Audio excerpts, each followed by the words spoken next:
Ang scripture reading natin for this afternoon, nasa Daniel chapter 5 pa din po. Pero this time around, babasahin po natin ulit yung buong chapter. Daniel chapter 5 verse 1. Belshazzar the king made a great feast for the 1,000 of his lords and drank wine in the presence of the 1,000. While he tasted the wine, Belshazzar gave the command to bring the gold and silver vessels which his father Nebuchadnezzar had taken from the temple which had been in Jerusalem, that the king and his lords, his wives, and his concubines might drink from them. Then they brought the gold vessels that had been taken from the temple of the house of God, which had been in Jerusalem. And the kings and his lords and his wives and his concubines drank from them. They drank wine and praised the gods of gold and silver, bronze and iron, wood and stone. In the same hour, the fingers of a man's hand appeared and wrote opposite the lampstand on the plaster of the wall of the king's palace. And the king saw the part of the hand that wrote. Then the king's countenance changed, and his thoughts troubled him, so that the joints of his hips were loosened, and his knees knocked against each other. The king cried aloud to bring in the astrologers, the Chaldeans, and the soothsayers. The king spoke, saying to the wise men of Babylon, "Whoever reads this writing and tell me its interpretation shall be clothed with purple and have a chain of gold around his neck, and he shall be the third ruler in the kingdom." Now all the king's wise men came, but they could not read the writing or make known to the king its interpretation. Then King Belshazzar was greatly troubled, his countenance was changed, and his lords were astonished. The queen, because of the words of the king and his lords, came to the banquet hall. The queen spoke, saying, "O king, live forever. Do not let your thoughts trouble you, nor let your countenance change. There is a man in your kingdom in whom is the spirit of the holy God. And in the days of your father, light and understanding and wisdom, like the wisdom of the gods, were found in him. And King Nebuchadnezzar, your father the king, made him chief of the magicians, astrologers, Chaldeans, and soothsayers.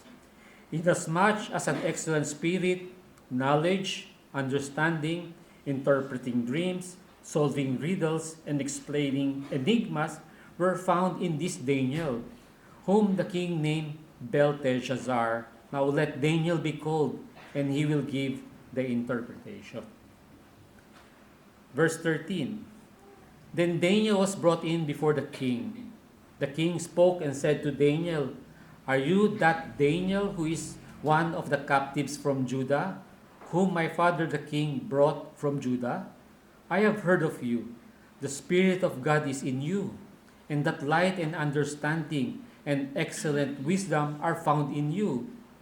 Now the wise men, the astrologers, have been brought in before me, that they should read this writing and make to me its interpretation, but they could not give the interpretation of the thing.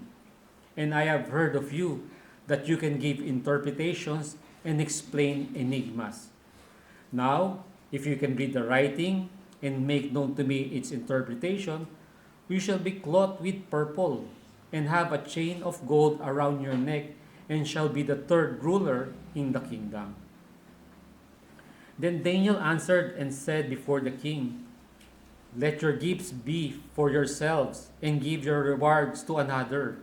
Yet I will read the writing to the king and make known to him the interpretation. O king, the Most High God gave Nebuchadnezzar your father a kingdom and majesty, glory and honor.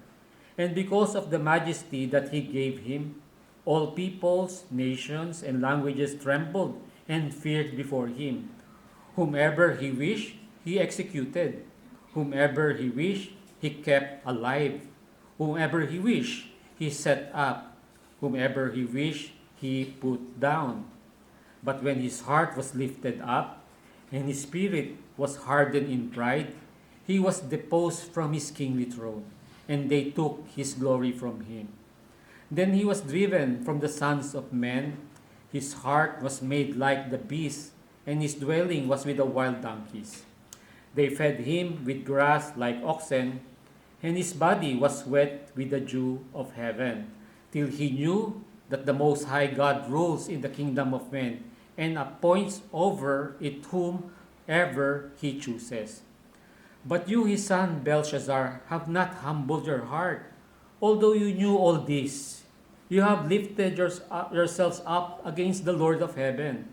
They have brought the vessels of his house before you and your lords and your wives and your concubines have drunk wine from them.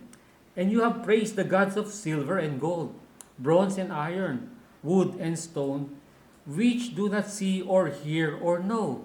And the God who holds your breath is in his hand and owns all your ways. You have not glorified. Then the fingers of the hand were sent from him, and this writing was written. Verse 25. And this is the inscription that was written: Mene, Mene, Tekel, Upharsin. This is the interpretation of each word. Mene, God has numbered your kingdom and finished it. Tekel, you have been weighed in the balances and found wanting. Peres, your kingdom has been divided and given to the Medes and Persians. Then Belshazzar gave the command, and they clothed Daniel with purple and put a chain of gold around his neck, and made a proclamation concerning that he should be the third ruler in the kingdom. Verse 30, that very night, Belshazzar, king of the Chaldeans, was slain, and Darius the Mede received the kingdom, being about 62 years old.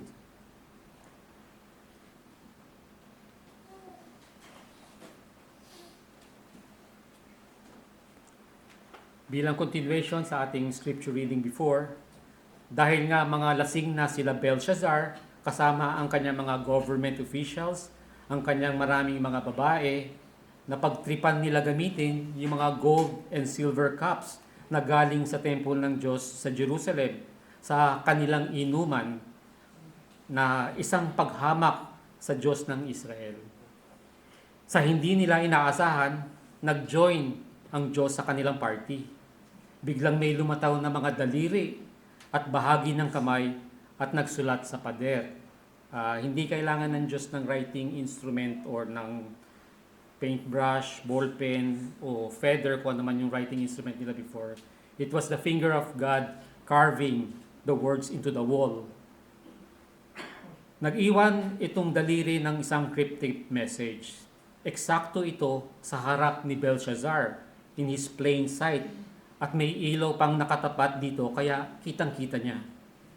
Bagamat lasing na si Belshazzar, pero alam niya ang nakita niya ay hindi lang bunga ng kanyang imahinasyon or kalasingan.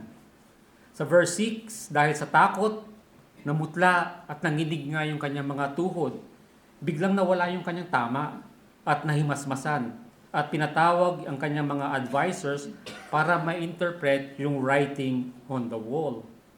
Ngunit hindi kayang basahin or i-interpret ng mga advisors.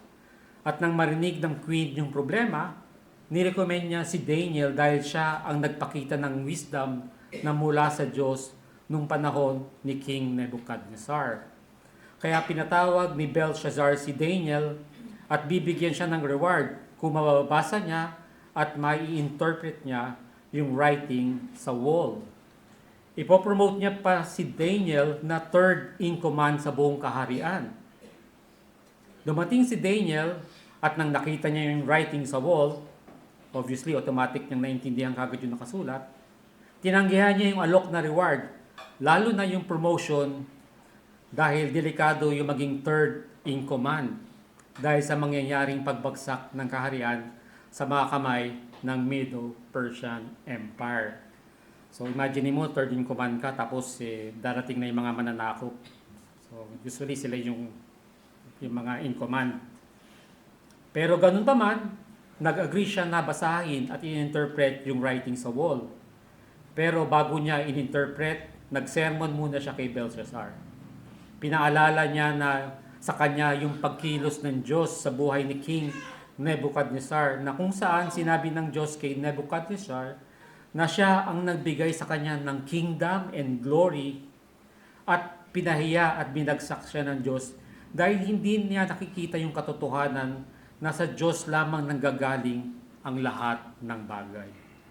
Eventually, nakita ni Nebuchadnezzar yung katotohanan, kaya eventually nakita ni Nebuchadnezzar yung katotohanan at nirestore siya ng Panginoon sa kanyang kingly reign. Ngunit ang nakakalungkot, bagamat alam ni Belshazzar yung mga pangyayari nung panahon na yon, hindi niya tinanggap ang katotohanan. Nagmataas pa rin siya sa Diyos, bagamat nasa kamay ng Diyos ang kanyang buhay. Belshazzar failed to learn this vital lesson in history. His times were in God's hand. The words of condemnation from God was brief but powerful. Mene mene tekel upharzin, verse 25. Binigay ni Daniel yung interpretation. Mene means God has numbered the days of Belshazzar's reign, yung bilang na ang oras ng paghahari ni Belshazzar. Tekel means God had weighed the king and he failed to balance the scales. Sa ating mga Tagalog na kasabihan, tinimbang siya, ngunit kulang. Peres, yung singular form of upharsin, means that the Medes and the Persians will take over the kingdom.